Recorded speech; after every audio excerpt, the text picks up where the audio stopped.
홍준표의 사이다 발언 존경하는 일주일 모듬이 홍준표 국회가 의원님 발칵 질의해 주시기 뒤집혔습니다. 바랍니다. 국방부가 아니라 주방부다. 일주일간 뜨겁게 달구었던 홍준표의 사이다 발언 보자. 모범입니다. 네. 같이 보시겠습니다. 19세기 말부터 20세기 초 60년 동안 동북아시아에서는 6개의 큰 세계 대전급 전쟁이 있었습니다. 1894년도 청일전쟁이 있었죠. 네. 그 다음에 노일전쟁이 있었죠. 만주사변이 있었죠. 중일전쟁이 있었죠. 태평양전쟁이 있었죠. 그리고 6.25 사변이 있었습니다. 유럽의 발칸반도가 화약고가 아니라 19세기 말 20세기 초에 동북아시아가 세계의 화약고였어. 잘하면 오늘 끝나고 난 뒤도 생각해 보십시오. 그러면 그 6.25 전쟁이 있고 난 뒤에 60년 동안 6개의 세계대전이 있었는데 한국을 중심으로 해서 그러면 6.25 전쟁이 끝나고 난 뒤에 70년 동안 왜 전쟁이 없었다고 생각합니까? 답변 한번 해보시죠. 국방부 장관이니까 그런 답변 한번 해보시죠. 공고한 한미동맹 체계하에 한반도 방어가 이루어졌고 지역 안보, 지역 동북 안정을 가져왔다고 생각을 합니다. 그렇습니다. 그게 6.25 전쟁 이후에 북중러 사회주의 동맹하고 한미일 자유주의 동맹이 세력 균형을 이루었기 때문에 70년 동안 평화가 온 겁니다. 그러면 전쟁이라는 거는 뭐 군인이니까 더 잘 아시겠죠. 세력 균형이 무너질 때 생기는 겁니다. 최근에 미 군사력 평가 기관인 글로벌 파이어 파워지에서 2020년 3월에 발표한 남북한 군사력 비교 본 적 있습니까? 네, 그렇습니다. 네. 거기 보면 남북 간 재래식 군사력 지수는 남이 100이고 북이 97로 우리가 3 정도 우세한 것으로 평가를 했지만은 북핵이 전력이 포함되고 기습 속도전으로 나올 경우에 남은 840이고 북은 1702, 2배 이상입니다. 그렇게 되어 있습니다. 세력군이 무너졌죠. 현재 군사 세력군이. 남북 간의 그리고 비교로 그렇습니다. 예. 남북 간의 군사군행은 무너졌죠. 그래서 한미동맹이 중요하고 한미일 자유주의 동맹이 중요한 겁니다. 그런데 이 정권에 와서 미국과 분쟁 상태에 이르고 일본과 적대적인 관계에 이르고 한미일 자유주의 동맹까지도 붕괴가 됐다. 그리고 남북 간의 단독 군사력도 이거 비교가 안 될 정도로 핵을 비대칭 전력이라고 하지 않습니까? 그렇게 돼버렸단 말이에요. 그러면 이 상황에서 국방부 장관이 어떻게 해야 되겠습니까? 공고한 한미 연합방위 체계를 기반으로 하여 이제 그 전시작전 통제권 전환 문제는 그렇게 이루어지는 겁니다. 응? 전작권? 공고한 한미 연합방위 태세 하에 예. 남북 간의 이제 군사력 비교를 북한과 남한만 비교하는 게 아니고 연합방위 체계와 북한을 비교하는 것이 옳다고 생각합니다. 그런 국방부의 입장이라면 왜 정경두 장관은 한미일 국방부 장관 회의에 안 갔어요? 제가 알고 있기로는 그때 코로나 상황 때문에 날짜를 못 맞춘 걸로 저는 보고를 받았습니다. 말도 안 되는 소리를 하고 있습니다. 그게 가능한 이야기입니까? 일국의 국방부 장관이 그게 정부의 방침이었습니까? 한미일 자유주의 동맹이 그렇게 강고하다면 왜 삼국의 국방부 장관 회의에 코로나 격리가 14일 격리가 문제가 돼서 퇴임식을 못하게 된다? 그게 국방부 장관의 태도고 국방부의 태도입니까? 전시작전권 통제 문제도 그래요. 그런 측면에서 전부 검토가 되어야 한다 이겁니다. 자, 다음에 최근에 내가 이 말은 안 하려고 했는데 서두에 민주당 질의하신 분이 먼저 시작을 했기 때문에 내가 간단하게 이야기하겠습니다. 2002년도 병풍 공작 사건이 있었어요. 김대호 폭로 사건입니다. 근데 그때도 병무청 국방부는 입장 표명을 하지 않았습니다. 정치 문제이기 때문에. 그런데 최근에 추미애 장관 후보자, 추미애 장관 아들 문제를 국방부에서 입장 표명한 것을 보고 시중에서는 뭐라고 합니까? 이 국방부가 아니고 추방부라고 합니다. 나라를 지키는 부서가 아니고 추미애 지키는 부서라고 합니다. 그런 말이 나돌 정도로 군이 위상이 폭락을 했다.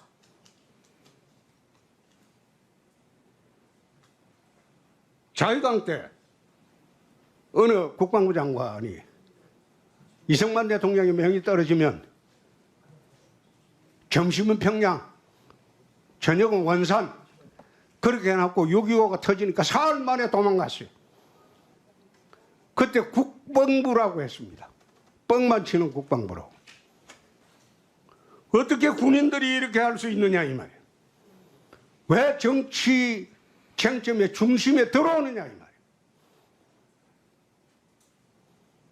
그냥 국방부에서는 조용히 있다가 검찰 수사 결과가 보면 될 것을 왜 그런 입장을 표명해서 정치의 중심이 들어오느냐 말이에요. 네?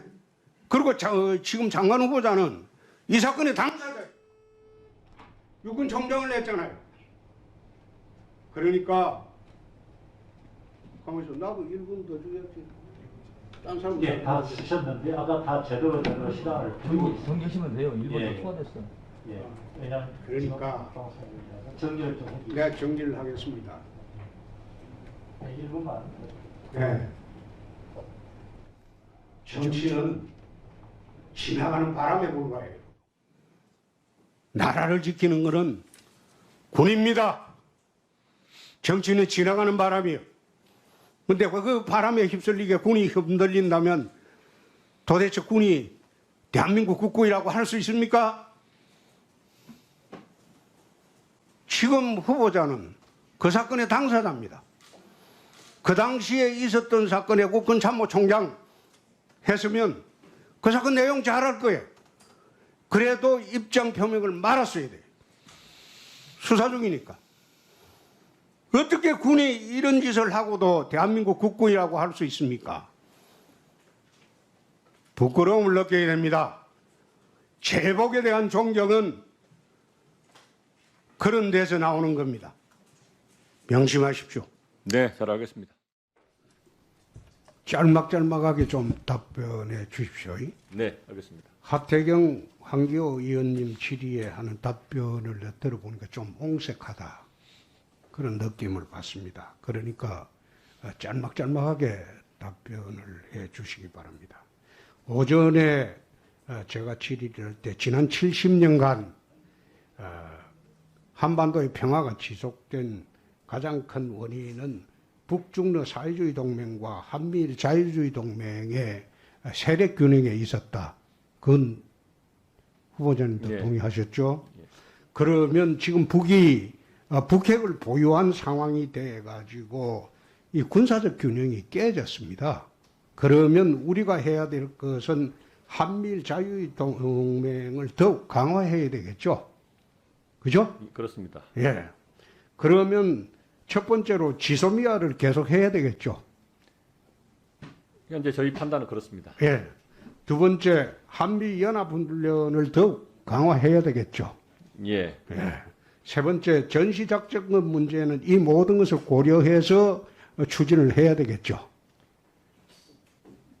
전시작전권 문제는 이제 한미 동맹 기반으로 하기 때문에 그러니까요. 그렇습니다. 예. 강화하는 측면으로 추진을 해야 되겠죠. 예. 예.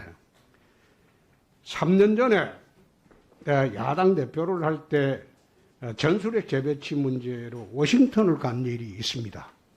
그때 워싱턴의 CIA 코리아 센터의 초청으로 미국 랭거리에 CIA 본부를 방문을 한 일이 있습니다.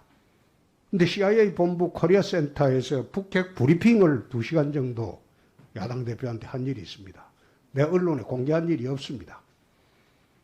근데 그때 이야기 중에서 상당수가 지금 오늘 밥 우드우드 기자가 말하는 경로에 그게 지금 그 내용이 일부가 나오고 있습니다. 그 내용 중에 뭔가 하면 미국이 로그 스테이트, 불량 국가를 다룰 때는 제일 처음 외교로 문제를 풀어보고 그 다음에 안 되면 참수작전으로 들어갑니다. 그럼 세 번째 단계는 제한전쟁으로 들어갑니다. 이것은 지난번에 1월 3일 날 있었던 이란의 솔레이마니 장군 그거 참수작전 하는 거 보셨죠? 네. 미국 그 지구 반대편에서 화면 켜놓고 그거는 드론으로 그냥 말하자면 지구 반대편에서 조종해서 워게임 하듯이 비디오 게임 하듯이 참수작전을 감행한 거예요. 그 다음에 리비아의 가다피는 참수작전을 딱 감행을 시작하니까 바로 핵 포기를 하고 핵을 다 미국에 넘겨줬습니다. 후세인은 참수작전이 실패하자 제한전쟁을 했어요. 이게 그 당시에 3년 전에 CIA에서 말했던 게 이 3단계입니다. 그 3단계 중에 지금 한반도는 어느 단계냐, 그게 참수작전 단계라고 했습니다.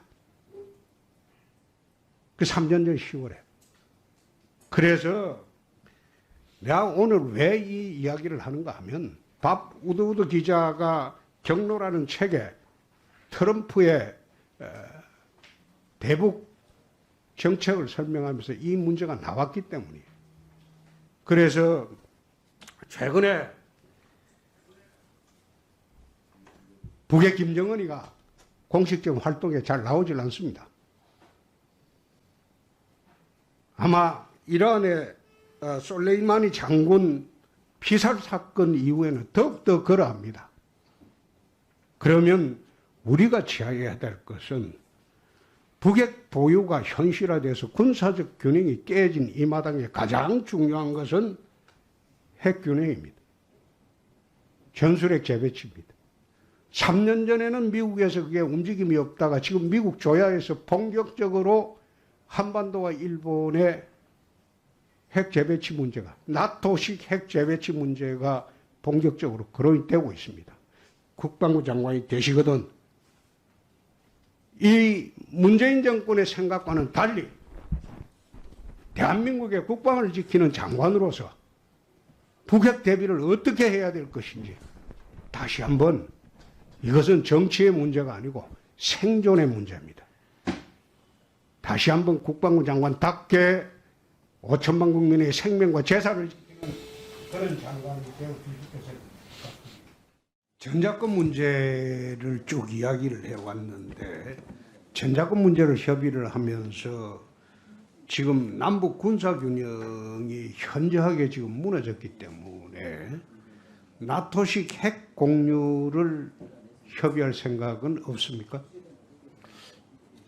이제 그 한반도 비핵화 어떤 그 측면에서 있는데 한반도 비핵화 문제는 이미 북한의 김정은의 체제에서 비핵화 문제는 무너졌습니다. 그 사람들은 91년도 노태우 대통령이 김일성의 비핵화 문제를 같이 선언을 하고 거기 쏘가서 전술핵을 철수했지 않습니까? 그러면 한반도 비핵화 문제는 이제 논의의 대상에서 빠져야 됩니다. 북에서 이미 그 비핵화를 깼습니다. 그래서 전자권 문제를 논의를 하면서 나토식 핵공유 문제를 추진할 생각이 있습니까? 없습니까? 검토를 해보겠습니다. 알겠습니다. 아까 추가 질의 때 3년 전에 CIA 랭거리를 초청받아서 갔다고 했습니다. 코리아 센터에서 보고를 받았다고 했습니다. 2시간 동안. 그 분석관하고 그 센터장이 나와서 보고를 했습니다. 근데 그때 보고를 할 때 북한 같은 불량 국가를 다루는 데는 3단계라고 아까 이야기를 했습니다. 외교, 참수, 제한전쟁. 이란은 참수 단계에서 이란 장군이 1월 3일 날 잠수됐죠. 근데 이란이 보복을 할 수 있었습니까? 보복 못했습니다. 이라크는 외교 참수를 떠나서 제한전쟁으로 가서 후세인을 제거했습니다. 근데 북한은 어느 단계냐 물었을 때는 참수 단계라고 했습니다. 그래서 그때 어떻게 피부색이 다를 건데 특수부대 투입도 못할 건데 참수가 가능하냐 이러니까 새로운 방식이 있습니다. 그 이야기를 했어요. 그래서 난 돌아와서도 얼마 전까지 새로운 방식이 뭔지 참 뭐가 그런 방식이 있는지 했는데 지난번에 드론으로 아리조나 공군기지에서 컴퓨터 게임하듯이 이게 참수작전을 수행을 했다. 무서운 나라입니다. 국제관계는 윤리가 지배하는 게 아니고 국익이 지배하는 거예요. 모든 판단의 척도는 국익이 하는 거예요. 그래서 그 다음에 내가 하나 물어본 거는 그럼 북을 타격할 때 좌표가 한 700개나 되나? 넘겨 짚어봤는데 그까지 안 된다. 그럼 좌표가 70여 개나 되나? 그래 물어봤을 때는 NCND라고 했어요. 그런데 오늘 아침에 언론을 보니까 우주우드는 80개라고 지적을 해놨습니다. 그런데 이 좌표로 타격하는데 얼마나 걸리냐? 2시간 걸린다고 했어요. 북이 EMP탄을 터뜨리고 시작을 하면 미사일 작동을 할 수가 없다. 굳이 하는 게 장사정포라고 했습니다.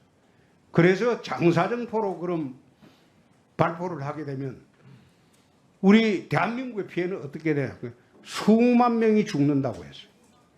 그래서 그 작전을 하기가 상당히 어렵다. 그 이야기를 한 적이 있습니다. 그래서 장관이 되시거든 이 북핵 대책을 미국이라는 나라는 이 나라는 대통령이 바뀐다고 해서 대북 정책이 바뀌는 거 아닙니다. 미국은 오랫동안 전문가들의 분석관들의 정확한 정보 분석과 그 자료를 근거로 움직이는 시스템 국가입니다. 최근에 미국에서 중국과 경제전쟁 하면서 하고 있는 걸 한번 보십시오.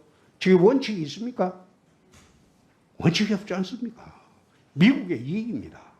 그러면 지금 한미동맹, 한미일 자유주의 동맹이 붕괴돼 가고 있어요. DJ 정부, 노무현 정부 때도 마지막 마지노선이 한미일 자유주의 동맹을 건드리지 않았어요. 그런데 문 정권 들어와서 3년 동안 이걸 집요하게 건드리고 있습니다. 북중러 사회주의 동맹으로 들어가는 그 과정으로. 이 3년 전에 내 대선 때도 한 이야기입니다.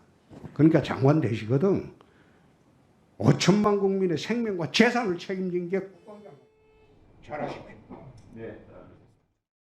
최근 북한이 SLBM 개발의 마지막 단계에 들어왔다는 언론 보도도 있었고 또 이 SLBM을 개발하게 되면 미국의 핵 방공망이 무력화됩니다. 그래서 미국이 이게 마지막 레드라인으로 보고 있습니다. 합참에서는 이 SLBM 개발 여부 거기에 좀 되시거든 주력을 좀 해주시기 바랍니다. 예. 정보 수집을 하고 어떻게 대응을 해야 할지 또 미국 같은 경우에는 대선을 앞두고 있기 때문에 극적으로 심포항을 서지컬 스트라이크로 타격할 수도 있다. 그런 보도도 지금 나오고 있습니다. 그래서 거기에 좀 심혈을 기울여 주시기 바랍니다. 알겠습니다. 홍영표 의원님이 말씀하신 2017년 9월에 미국이 밥 우주저 기자의 최근 분노라는 책에서 나왔듯이 80여 곳의 핵시설, 이 핵시설입니다. 80여 곳을 일시에 타격을 하려고 했었다. 그런데 이거는 엄밀히 말하면 남북 전쟁이 아니고 북미 전쟁입니다.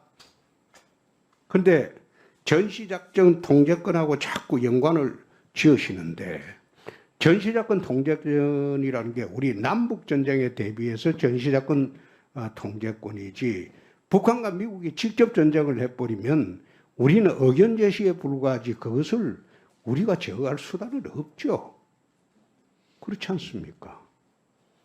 북한도 별개의 국제법상 국가로 돼버렸던데 그래서 우리가 적극적으로 의견 제시를 할 권한은 있지만은 미국이 자국의 핵 방공망을 무력화시키지 않기 위해서 서지컬 스트라이크를 감행을 할 때 우리가 막을 수단이 있습니까? 예, 그렇지만 뭐 일방적으로 강행을 할 때 우리가 적극적으로 의견 제시는 해야죠. 근데 미국의 국익을 침해한다. 그래서 북미 전쟁을 아예 시작을 해버릴 때 우리가 그게 막을 효율적인 수단이 있습니까? 뭐 어차피 그런 상황이 생길 걸 가정해서 말씀드리는 건 좀 그렇지만 그렇죠. 그러니까 제 이야기는 그걸 굳이 억지로 전시작전 통제권하고 관련 지을 필요는 없다. 그건 미국과 한미동맹 강화 측면에서 우리가 접근을 해야지 그건 전시작전 통제권하고는 별개의 문제다. 그 말씀을 드리고 어제 서욱 국방부 장관 그 인사청문회에서 전작권 협상 시에 나토식 핵균형을 검토할 용이 있느냐 그렇게 물었을 때 서욱 국방부 장관 후보자는 나토식 핵균형을 검토를 하겠다 그런 답변을 했습니다. 그건 합참의장 의견도 같죠? 뭐 그 부분은 나토식으로 핵을 한다는 것 자체는 한반도에 핵무기를 갖다 놓겠다는 거하고 똑같기 그렇습니다. 때문에 예. 그것은 우리 한반도 비핵화 정책의 그 No. 일관성에 한반도 비핵화 정책이라는 것은 이미 91년도 비핵화 선언을 하고 난 뒤에 김정은이 김정일이 핵 개발로 이미 그건 의미가 없어졌어요. 비핵화 정책이라는 게 우리가 논의한다는 게 그게 그 말하자면 말이 안 되는 소리죠. 이미 다 깨져버렸는데. 그래서 나토식 핵균형 이 문제를 전작권 협상 시에 검토하겠다. 국방부 장관은 그렇게 답변을 했으니까 합참의장도 한번 고려를 해 보십시오. 최근에 그 미국에서 러시아에 대비해서 유럽 전체 집단 방위 체제를 나토식으로 했어요. 최근에 미국에서는 중국에 대응을 해서 아시아 전체의 나토식 집단 방위 체제를 구축하려는 그런 군사 움직임이 있습니다. 합참의장은 어떻게 생각하세요? 예, 뭐 미국의 인도 태평양 전략이 그런 동맹들의 그 힘을 모아서 집단 방위를 하는 것이 그 기본 정신이라고 생각을 합니다. 그러니까 러시아의 위협에 대비해서 유럽의 나토식 그런 집단 방위 체제를 했듯이 중국의 군사적 위협에 대비해서 아시아도 나토식으로 집단 방위 체제를 구축해야 되겠다. 이게 최근에 이제 미국의 군사 방향이거든요. 거기에 대해서도 우리 합참의장이 면밀히 검토를 해서 좀 대응을 해 주시기 바랍니다. 네, 알겠습니다. 서두에 우리 하태경 의원님이 말씀하신 것 가지고 여러 가지 말이 많은데 북핵의 문제는 하태경 의원님이 말씀하신 것은 사실 확인을 지금 요구를 하는 겁니다. 이거는 인정 여부와는 상관이 없죠. 예?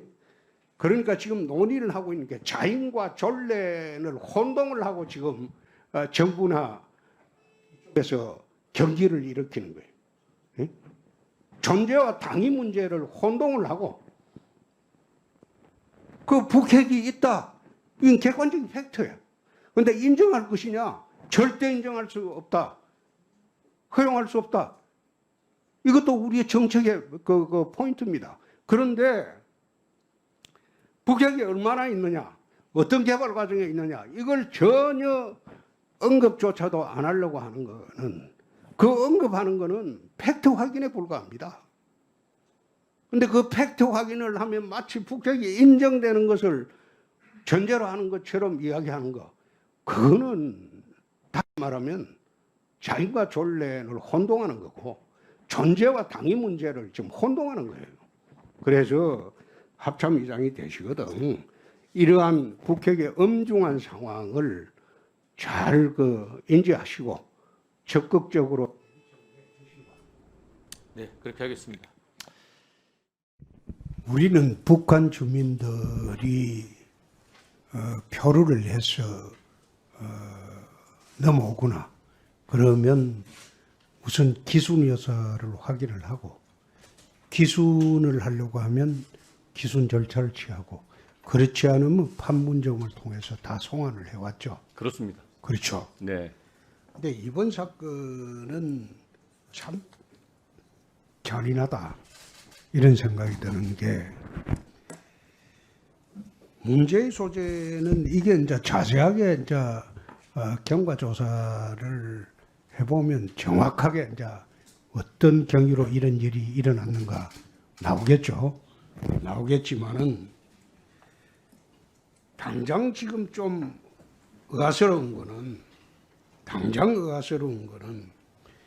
이게 총살을 하고 시신을 기름에 부어서 불태운 것이 22일 날 밤 10시 10분입니다. 그렇죠? 네, 그렇습니다. 10시 10분인데 그렇다면 이게 정식으로 발표한 게 오늘 오전 10시 40분이거든요. 그렇지 않습니까? 그렇습니다. 23일 날 오후 1시 반에 발표한 거는 실종 사실만 발표를 했죠. 예, 실종 그렇죠? 사실과 이 북한 해역에 있는 것으로 추정된다고 그렇죠. 그까지 발표했습니다. 그런데 그 전에 이미 그 전날 밤 10시 10분에 기름을 부어서 불태운 것까지 우리가 사실상 확인을 했다. 죽었죠. 의원님 이게 지금 이렇게 네, 그거는 나중에 병원에 때 질의를 하겠습니다만은 그렇다면 이게 왜 이게 한 이틀 동안 숨기고 있었냐? 이게 아주 중요한 사실이거든요. 네, 의원님 실시간으로 이거는 브리핑을 해야 되는 사건으로 나는 봅니다. 예? 국민들한테 실시간 브리핑을 해야 되는 사건으로 보는데 무슨 정치적 의도가 있어서 이게 이틀 동안 공개하지 않고 있었는가? 그게 국민들이 참 궁금해하는 사안이고 또 최근에 국방부 행태나 보면 국민들이 국방부를 믿지 못하는 그런 부서로 전락을 하는 또 다른 계기가 될 수도 있다. 나는 그런 생각을 합니다. 물론 장관께서 처음 장관이 돼서 업무 파악 전체 하기도 힘들고 요즘 또 국방부가 추방부 됐다. 그 말 때문에 곤혹스럽긴 하지만은 또 이런 사건까지 나서 아마 장관이 힘들 겁니다. 그렇지만은 통상으로 살인사건이라든지 중요사건이 나면 발생보고를 합니다. 이런 사건이 일어났다. 그리고 이 사건은 범인은 누구 그 추적하는 과정을 중간중간 브리핑을 해줍니다. 중요사건 같은 경우에. 마찬가지로 이 사건도 국방부에서 이미 총살을 해서 시신까지 기름을 붓고 불태운 것까지 확인한 게 22일 밤 10시 10분이라면 왜 이틀 동안 말하지 않고 있었냐. 그리고 이미 죽은 것으로 확인이 됐는데 23일 오후 1시 30분에도 실종 사실을 발표를 했고 북한 해역에 있다. 북한 해역에 살아있다는 소리가 아니고 사체로 있었다는 그런 발표지 않습니까? 그럼 결과적으로는? 결과론적으로는 그렇습니다. 그렇죠. 네. 그래서 이런 부분에 이제 언론에서 이야기하는 것은 9월 23일 새벽 2시에 대통령께서 녹화로 된 유엔 연설이 있기 때문에 불가피했다. 막 이렇게 솔직히 이야기하면 나도 수긍을 할 수 있습니다. 그러나 그렇지 않고 자꾸 이틀 동안 이게 은폐한 이유를 다른 이유로 들어대면 국방부만 난처해집니다. 제 이야기는 대통령의 정치적 결단 이전에 국방부에서는 적어도 이것은 사건이 발생되고 난 뒤에 사살된 것으로 추정되고 불에 기름을 부어서 불에 태운 것으로 추정된다는 발표를 즉시 해줬어야 돼요. 그런데 국방부에서는 23일 새벽 2시에 대통령 유엔 연설 후에도 이게 또 하루가 지났어요. 하루가 지나고 오늘 10시 40분에 합동참모본부에서 사실 확인을 하는 것은 그건 유감스럽습니다. 장관이 물론 처음 되셔가지고 힘들겠지만은 이런 사건을 은폐할 때 지난번에 박근혜 대통령이 세월호 사건 은폐했다고 얼마나 국민적인 문제를 많이 제기를 했습니까? 그렇지 않습니까? 네. 7시간대가 뭐했냐? 온갖 억척이 난무하고 박근혜 대통령 공격을 했어요. 근데 지금은 이틀이 넘는 시간 동안 뭐했냐 이거예요. 그걸 갖다가 야당에서 물고 늘어지면 국방부 장관 성하지 않습니다. 말하자면 그게 직무유기죄라는 거예요. 적폐 수사를 하면서 청와대 행정관하고 100여 명 이상 조사를 했어요. 그런 사건으로. 그래서 앞으로는 국방부 입장에서 적극 발표를 하시고 이런 해주시고. 예, 의원님 말씀 잘 들었습니다. 사실은 저희들이 아까도 잠깐 말씀드렸듯이 이것이 정말로 사실인지 여부를 분석을 하는 시간이 좀 필요했고, 이 유엔 연설하고는 사실 상관이 없이 저희가 분석하고 보고하고 하는 신빙성, 그 첩보를 정보화시켜나가는 신빙성을 높여나가기 위한 노력을 했다는 말씀을 드리겠습니다. 그래 말을 하니까 믿지 않는다. 우리 분이 허수아비입니까? 군의 특수장비들이 다 허수아비입니까?